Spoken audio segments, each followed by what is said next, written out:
Bueno, estamos con Felipe Solá, diputado del Frente Renovador. Felipe, ¿cierran un buen año? ¿Se ponen 8 como Macri? No, yo no me calificaría. Es como poner la cabeza para que te peguen. No. Nosotros laburamos mucho más que los otros años estos. Yo hace unos cuantos años que estoy en diputados y este ha sido el año de mayor cantidad de trabajo. Mayor cantidad de horas de trabajo. Te hace laburar más, ¿sabes? Mucho más. No, masa no. También la circunstancia de ser nosotros una especie de bloque árbitro. Y bueno, cambiamos muchísimos artículos de muchas leyes y eso fue muy trabajoso en las comisiones. Y la verdad es que, bueno, creemos que aportamos bastante a la gobernabilidad y respetamos bastante lo que se podría llamar el primer año de un gobierno, al que no hay que ponerle palos en la rueda, aún en la duda y dentro de las discusiones al interno que tenemos en el Frente Renovador sobre algunas leyes. ¿Por qué cuesta tanto? Solo de 20 leyes que llegaron importantes, Sí. votamos 18 a favor. Con Macri, con el Sí, oficialismo. cambiando muchísimas cambiando. cosas, ¿no? ¿Por qué cuesta tanto? Y 2 en contra, que fueron la de doble indemnización, Sí. que horas después fue vetada, y la de ahora, digamos, a favor, en contra del gobierno, la ley de ganancias. ¿Por qué cuesta tanto que un Congreso en el primer año de gestión se ponga de acuerdo para aprobar algo tan importante como ganancias? Digo, porque había un proyecto del gobierno, Massa lo primerea, se pelean, se juntan con Kicillof y los diputados de Debido. Digo, ¿era necesario todo eso? ¿No te pareció innecesario? Acá primero quiero decirte que a través del año, Sí. a pesar de haber sido un año de estancamiento económico, retroceso social, etcétera, todo lo que ya sabemos, digamos, ¿no? Y mucho mayor endeudamiento externo, el mismo o más déficit del PBI que el año pasado, en términos del PBI. A pesar de eso, en diputados las cosas caminaron. Sí, ustedes Los acompañaron, números claro. dicen que acompañamos y Sí, que... sí, claro. Bueno, muy bien. Esta ley, precisamente, primero es una ley que empezó mal para el gobierno porque la presentamos y el gobierno se acordó que no la había presentado y la había prometido en la campaña. Ahí estuvieron bien. Entonces llegó tarde y con una ley muy floja. Al llegar tarde y con una ley muy floja, perdió en las discusiones y conseguimos 141 diputados que votaron a favor. El gobierno se sacó el presidente, es decir, la primera vez que le sale algo mal... ¿Perdió la calma, decís? Absolutamente. Viste que hay un vidrio que dice emergencia, en caso de emergencia. Rompió. ¡Pum! Rompió el Pegó el vidrio. martillazo. Y eso que era una batalla dentro después venía el Senado, después tenía otras chances. Sí. Pero ahí mostró una falta de templanza importante. Fulano, además equivocándose con todos nosotros, ¿no? Cada uno le asignó una historia diferente a la que tenía. Eso hay que recordarlo como final de año. Pero además el gobierno empezó a trabajar sobre los gobernadores, mostrando que existe centralismo en Argentina, que existe una caja centralizada, que hay un 70-30 en términos de ingresos, 70 para el gobierno nacional, 30 para las provincias, y que hay un paisaje injusto de distribución que hace que la mayoría de los gobernadores tenga que disciplinarse. No hay mucho más fuerte que pegarle a alguien, como bárbaramente le pegaron hoy a la diputada Mayra Mendoza, en una gran foto conseguida por Morales. Extraordinaria foto, un morocho grandote agarrándole al cogote a una diputada nacional. En el medio del juicio a Milagro Una Sala, foto ¿no? espectacular que solo Morales puede conseguir. ¿Qué piensas de eso, de Milagro Sala? ¿Es una presa política o una política presa? Es una presa política. Ahora, es una presa política. Lo dije siempre. Sí, ahora, lo que quiero decirte es que el gobierno, disciplinar quiere decir aceptar cómo está el paisaje, que es injusto, y que no lo podés cambiar. Una vez que vos aceptás que no podés cambiar algo, te autodisciplinás. ¿Entendés? Es decir, pedís menos, te retraes, te acomodás a las circunstancias, no te podés pelear con el tipo que te va a decir sí o no para pagar una transferencia absolutamente, digamos, arbitraria, en el sentido que puede ser, no es automática, la decide políticamente un funcionario. Bueno, eso les pasa a los gobernadores, digamos la verdad, ¿no? Y la otra verdad que es que empezaron a discutir cifras que cada vez crecían más, ¿no? Nosotros ya no discutimos las cifras porque ya pasó. Y la gente se pierde con las cifras, sobre todo con las cifras agregadas, 100.000 millones, 120.000 millones. ¿Salió Ya está. fortalecido más a esto o quedó como la máquina de impedir irresponsable, como dice el gobierno? Absolutamente no. Nosotros hicimos un proyecto de ley, le ofrecimos al gobierno durante una semana a negociar y nos dijo que no. Y al final nos acercamos a ellos horas antes de la votación y le dijimos, achiquemos los dos la diferencia, partamos la diferencia y votemos toda la misma ley. La Casa Rosada dijo terminantemente que no. Perdió y se volvió loca. Bueno, ¿Fuiste muy bien. a la cena del domingo? No. No. No. Lo que digo es, nosotros impulsamos el proyecto. Nosotros nos sentimos bien de haber impulsado un proyecto de cambio. Sí, y en que además parte no fue el tienen- proyecto del Ejecutivo, fue un proyecto mejor. Nosotros impulsamos y nosotros respetamos que fuera la CGT, como no podía ser de esta manera, la que finalmente negociara con el gobierno las cifras finales. Bueno, las cifras finales son las que son, veremos qué pasa el año que viene, ¿no? Con esas cifras. ahora, te hago si dos- el RIPTE, el 1 de enero del 2018, alcanza para a que actualizar. no entren más trabajadores dentro del mínimo no imponible, que no superen el mínimo no imponible. Te hago dos más y así ya te libero.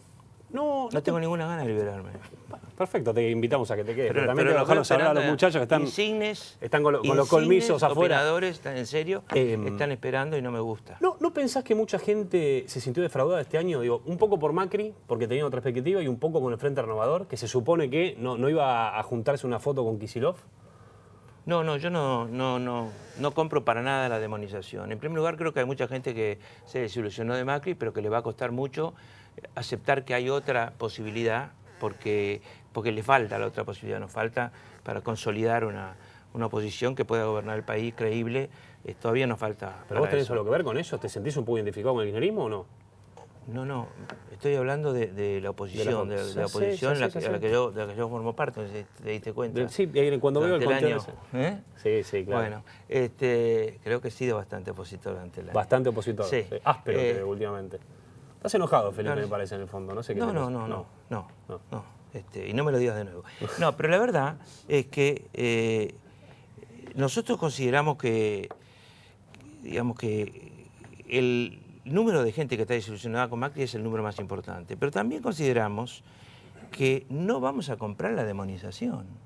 Demonización por la foto del Pero kirchnerismo. claro, a mí no me van a correr con Pero una no foto. está bueno, Felipe, Pero si que- yo me saco fotos, a mí me sacan una foto con 5 tipos del PRO alrededor, Sí. riéndonos o comiendo sushi o lo que fuera, Sí.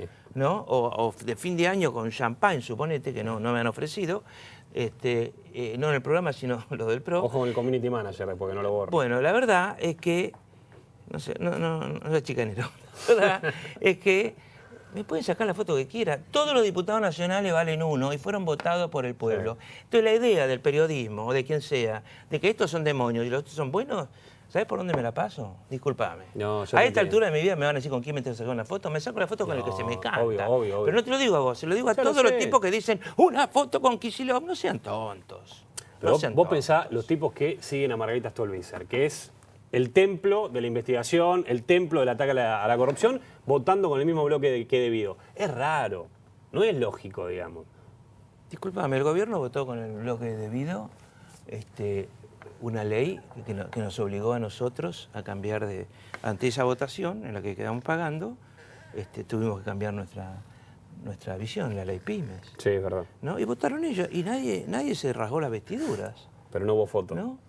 Ah, bueno, entonces si vivimos de foto en foto, fenómeno. Pero yo te digo, esta idea de dejar pasar la foto, no contribuyamos a demonizar. Los acuerdos son acuerdos, y son acuerdos no importa si el acuerdo es con fulano o con sultano, lo que importa es qué acordamos, qué ley acordamos. ¿Cuándo arranca...? Y la ley nuestra es una buena ley. ¿Qué te dicen los economistas? Ahora no voy a entrar de nuevo a explicar por qué es una buena ley. No, sí, está claro. ¿Cuándo arranca el país? ¿Cuándo arranca la economía?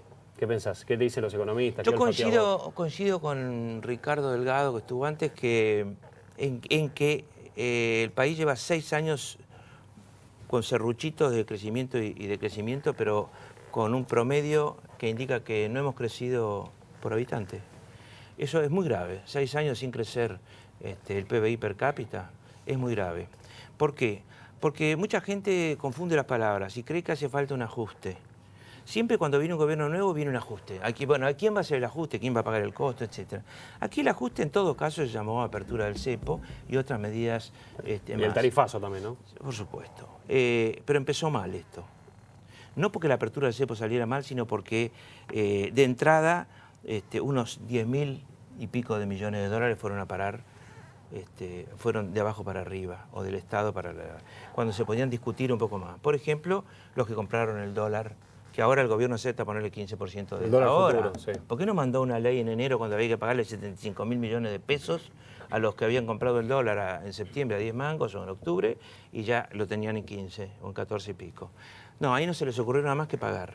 Cuando en la Argentina somos expertos en darle bonos a los acreedores, no le dieron bonos. El año que viene... Ahí empezó mal. Y lo segundo, que empezó creyendo que los votos del balotaje eran los votos que lo sustentaban. Y eso no es cierto. Era el 30 y pico % el que lo sustentaba. Entonces debió hacer una economía mucho más charlada, mucho más cerrada, mucho más convenida con diversos sectores de la Argentina, cosa que ahora están empezando a darse cuenta por la presión que tiene que hacer. Contame un poco el desacople que hay en las fuerzas de seguridad. Digamos, la ciudad tomada por piqueteros, la policía está así mandando mensajes de texto y en Jujuy reprimiendo a la gente que fue a ver a Milagro Sala. ¿Por qué pasa eso? Porque no tienen una fórmula en la que confíen para, digamos, recrear el flujo de tránsito cuando hay un corte. Tuve 9.000 cortes como vicegobernador de Rucauf. Sí. Y, ¿9.000? Y como gobernador la suma da 9.000. El grueso en los primeros 2 años, en la época de Rucauf, porque fueron los años 2000 y 2001. Ah, claro. Pero después tuve muchos más y aprendí muchísimo de cortes. ¿Y vos permitías que haya cortes? Yo tenía enseguida un helicóptero que dejaba un fiscal ahí, dependía si el corte era de una calle o de una autopista, y el fiscal inmediatamente estaba negociando con alguien. Y cuando estaba negociando le decía, ustedes son los responsables judiciales, si ustedes no levantan el corte en 15 minutos, ustedes son los acusados por mí penalmente. Es decir, cuando aparece un responsable a negociar, bueno, ese es el responsable penal también del tema, primero. Y segundo, también al lado, un negociador que se podía correr a la banquina y negociar 2 horas con ellos una vez que estaban en la banquina. Lo que pidieran, lo que fuera necesario, si es que se podía dárselos. Te lo voy a preguntar con crudeza. ¿Le faltan huevos a la reta para hacer eso? Le faltaron huevos hace unos meses cuando murieron 5 pibes en la Costanera y una empresa vinculada al macrismo que regenteaba Costa Salguero había sido la que a su vez tercerizaba, no, esa no era, tercerizó a Time Warp, que permitió todo ese tipo de barbaridades juntas, en las cuales entraron el doble de pibes a envenenarse y a saltar. ¿Y ahora? Ahí le faltaron huevos, estaba en Estados Unidos y no volvió ni puso la cara. Dijo, no, esperemos. En fin. Gracias, ahora Felipe. no sé.